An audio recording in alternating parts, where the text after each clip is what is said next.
दोस्तों, आज मैं एक ऐसी कहानी सुनाने जा रहा हूँ जो हम सब की आंखें खोल देगा। इस कहानी में एक राजा का दर्द छिपा है जिसने कभी किसी को बहुत प्यार करता था, अंत में उसे धोखा मिला। बहुत समय पहले की बात है कि उज्जैन में एक बड़े प्रतापी राजा हुआ करते थे, जिनका नाम राजा भर्तहरि था। राजा भर्तहरि अपनी तीसरी पत्नी पिंगला से बहुत प्रेम करते थे और वे उस पर अत्यंत विश्वास करते थे। राजा पत्नी मोह में अपने कर्तव्यों को भी भूल गए थे। उस समय उज्जैन में एक तपस्वी गुरु गोरखनाथ का आगमन हुआ।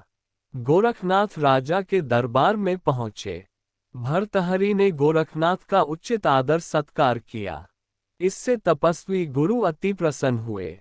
प्रसन्न होकर गोरखनाथ ने राजा एक फल दिया और कहा कि यह खाने से वह सदैव जवान बने रहेंगे, कभी बुढ़ापा नहीं आएगा, सदैव सुंदरता बनी रहेगी। ये चमत्कारी फल देकर गोरखनाथ वहां से चले गए। राजा ने फल लेकर सोचा कि उन्हें जवानी और सुंदरता की क्या आवश्यकता है।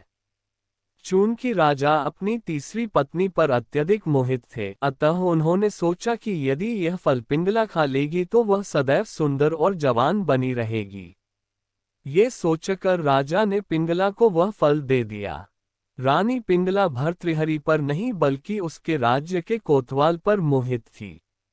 ये बात राजा नहीं जानते थे।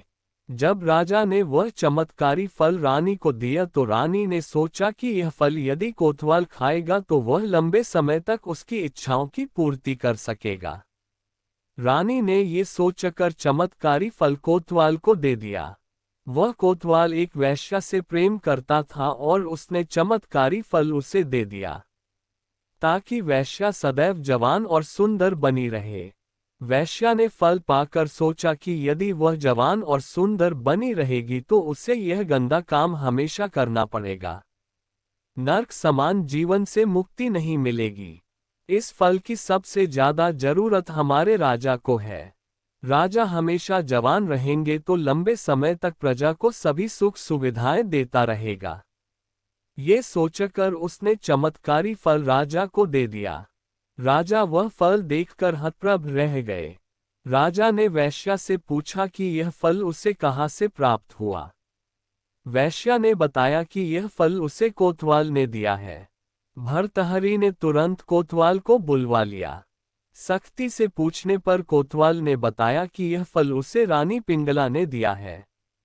जब भर्तहरि को पूरी सच्चाई मालूम हुई तो वह समझ गए कि रानी पिंगला उसे धोखा दे रही है। पत्नी के धोखे से भर्तहरि के मन में वैराग्य जाग गया और वे अपना संपूर्ण राज्य विक्रमादित्य को सौंपकर साधु बन गए और बाकी जीवन उन्होंने जंगल में तपस्या करके गुजार दी। दोस्तों, इस कहानी से हमें ये शिक्षा मिलती है कि ईश्वर ही एक ऐसा पिता होते हैं जो सबको शरण देते हैं।